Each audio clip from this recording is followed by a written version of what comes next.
Hey everybody, so I'm going to do a video on spin&goes. Um, these have kind of taken the mid-stakes world by storm for a lot of different reasons. And one of them is that a lot of people are talking about how they're taking away action from the hypers, and it's kind of a more gambly format, if you will, which seems to be the wave of the future with the acquisition of PokerStars by Maya Gaming, and it's it's interesting. I've got a small amount of experience in them, and I've tried to kind of figure them out and see if they're worth playing and whatever. So in terms of like the pros is that the play is just horrendous. I mean, it's pretty amazing. The downside is that um, the format that they're in, it's just kind of like gimmicky, I think. But I guess that's not necessarily a bad thing. So if for those people that don't know anything about them, so if we're playing $30 spin&goes, which we will in this video, you pay your $30, and then it tells you like this thing spins like a jackpot thing, and it shows you how much the prize pool is going to be. Now, so if you're playing $30 games, the most common result is that you're playing for $60. So you might think that's kind of a rip, but it can also be $120, 180, 300. The highest I've seen it go so far, and I haven't played that many of them, but is 300. So it's kind of like it'd be interesting to see if you could do a variance simulation with these, based on, because I mean you could like win all the ones where you have a $60 one, but if you don't win any where it's the inflated prize pool, because obviously they're taking the money that they're taking out of this prize pool and putting it in the bigger ones, then um, it can cause for some swings. But I mean, they're fun games. They're a lot of bad players, and the thing I guess I like most of them, besides the poor play, is that uh, they go off constantly. Like you don't have to wait basically at all. They just register for one. You can pick. If I pull up the lobby here, actually I don't have stars open, but if you pull up the lobby, like you just click register and then the game goes off. So they're pretty action packed. So I'll start the footage here just to get going. So basically, what happens in a lot of these, because the play is like so erratic, is that what happens is that one person gets a double stack, and then you're at a 2-to-1 disadvantage heads up. Yeah, like you can see here, this guy got in with 3 high. Um, so often, I mean, essentially how I look at them, aside from like the payout gimmick, is that you're basically paying hypers. You're playing hypers at a 2-to-1 disadvantage, um, which is interesting. I mean, it makes for some interesting play and whatnot. But anyway, one of the first hands I guess is interesting is this guy limps on the button, and just like hypers, I mean, I'm basically, if they're playing against a recreational opponent, I typically just stick it in, and if they want to call with King 9 or Ace 4 or whatever, then more power to them.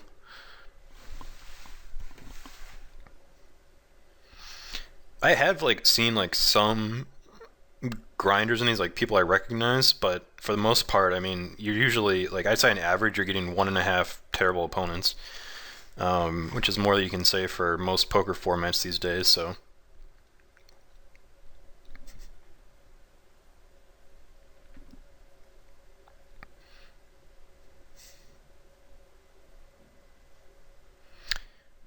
on the left, being 25 big blinds deep, I think it's a strong enough hand to isolate. I don't always do this, but I think it's like a good stack size. Cause I think when people have 25 big blinds, they tend to just play fit or fold in the flop quite often. So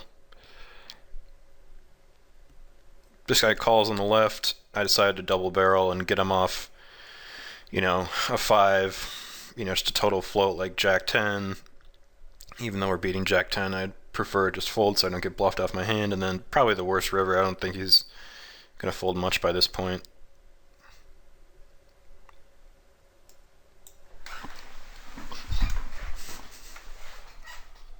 This guy's playing very erratic over here. I was going all in every hand. So, I mean, obviously it's a straightforward call, even though it's a little less than 20 big blinds. just limp stabbing a lot on the left until I get to know the player, see what's going on. Trying to get him here. I think I should have bet there. Try to get him to fold a similar hand that I have. And then the river will just fold. You can see on like the background, Stars conveniently puts it so like you can't tell because there's no differentiation here, but when the prize pool is greater than 60, it's a different color, and you can obviously it also says right there how much the prize pool is.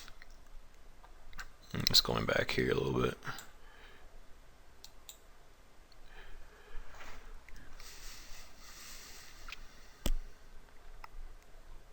So it's queen 5 on the left being pretty deep. I definitely wouldn't want to like check raise stack off there, but I think there's a lot of value in the turn to betting. Get a call from a deuce, an ace, any club, obviously. And then there's two different things we could do on the river. We could either check call and bluff catch, or we can value bet ourselves. I'm not really sure how many hands are calling a value bet there, but maybe it's slightly better. I'm not too sure there in that spot. On queen 10-3, I think this generally hits most people's defending ranges, so I'm just trying to check down there. Maybe delay continuation bet if some different cards come.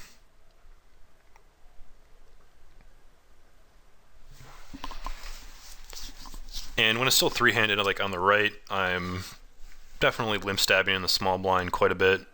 Definitely limping some buttons. I mean, the most common move is people just move all in, so I try to like discourage that a little bit. On the left, I think I should bet here again. I think he has king high most often, and he's gonna fold that. But I didn't, so I'm just gonna give it up at that point. This guy leads when the 7 pairs, and I'm not sure what he has when he bets third pot on the river, but I think I'm gonna be right enough of the time here. Getting 4-1, having to be right 20% of the time. And so, I mean, obviously the thing to know here is that these are chip EV games, so it's basically like a winner take all MTT, and so it differs. And if there's staggered payouts, like there's if anybody has a 6 max ICM, 6 max single format, ICM would obviously make a difference. But here, I think you definitely want to focus on like doing some chip accumulation when it's still three-handed. I wouldn't just wait for the other person to get knocked out, because that doesn't really like benefit you all that much. I haven't really experimented with like 3-betting small when it's still 25 BB deep, just because like, unless it's for value, just because I generally don't think people are like ever folding. So unless it's for value, like I just play a very like straightforward game. On the left, I'm just gonna check and then bluff catch any river. I think he like tries to bet every missed heart here he has. Pretty straightforward stuff there. You could either min raise or limp on the right.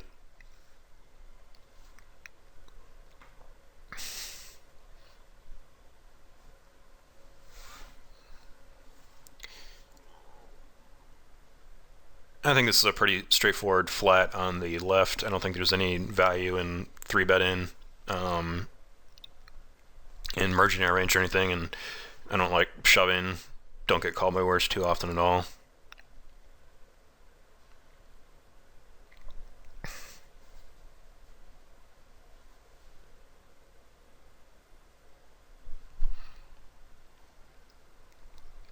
Decided to take a passive line on the left where I'm just check calling. Being 20 big blinds deep, I don't really like check raising there and just get into a bunch of sticky spots later on. And just go for the check fold in the river.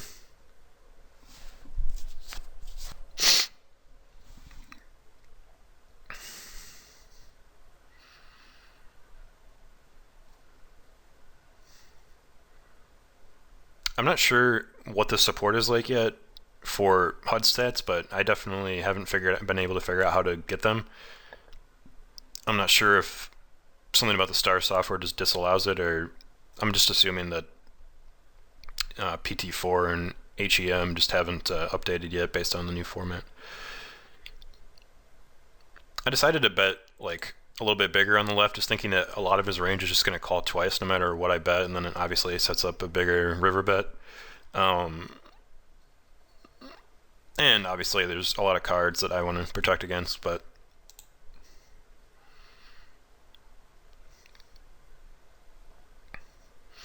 I mean, you can see here, I mean, this guy's snap raise calls queen 9, and that's not like an outlier or anything. I mean, it happens constantly in these games from what I've seen so far.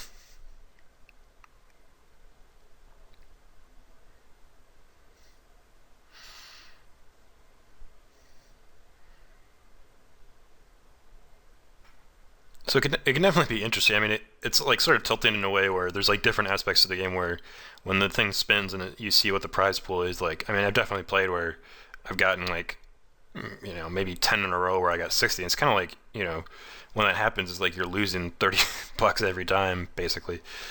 Interesting hand on the left. Flop huge and check min raises. And if I had like a jack high flush here, I might flat call and keep all his bluffs in, but I decided just to play the more standard way and just try to get it on the flop, I think. I mean, if he does have like, a jack of spades or something, jack of spades, 7 of clubs, he's not going to fold when I raise, so I just go for like the standard 3-bet the flop situation. Although since the 8 and the 3 aren't bad spades for me, maybe flat in's better there. I've done some basic calcs where like min raising from the button and then like assuming like the big blind shoves, and it's like just about what you would expect basically. It's when you min raise and somebody shoves and they're shoving, you say 20% pocket pairs, ace x, king queen, king 10, then you can call with ace 8, pocket fours plus king queen suited if they're shoving really wide. So I mean, that's pretty straightforward, but I definitely would encourage you to, if you're new to these, is spending some time in ICMizer or whatever program you use and figure out. We'll actually do a couple calcs in this video. Let's actually do one right now, not based on this hand necessarily, but what would we do if he shoved here? I mean, obviously with pocket nines we're calling them. I'm talking about, like, say for example we had king jack or something. Let's check it out. 1 second. So you can see here, blinds 10, 20, 3 players. We're in the small blind. We min raise, and let's assume the big blind villain shoves. And you want to play around with the ranges. I put 25% for big blind shipping, and I think that like accounts for typically like pretty well what a range is going to look like, because people shove like so much random stuff. I mean, I've seen 3-7 suited, queen 6 offsuit, all kinds of stuff. So I generally try to account for that by making it a little wider than the standard hands, ace x and pairs and king jack and stuff. So if we put it at 25%, you can see king jack is slightly minus chippy v, and interestingly calling with like ace 4 suited, stuff like that. And then if you think somebody's really tight, which is like always kind of a difficult assumption to make when you're playing these, because like you generally don't have any hands on them, it's not HUD supported yet, whatever, but assuming think they're a little bit tighter, then obviously king jack becomes a worse call, but it's your standard pocket 3s, pocket 4s, ace 8 suited plus. And in the calc here, I took out aces, kings, queens, ace, king suited, so that skews it a little bit.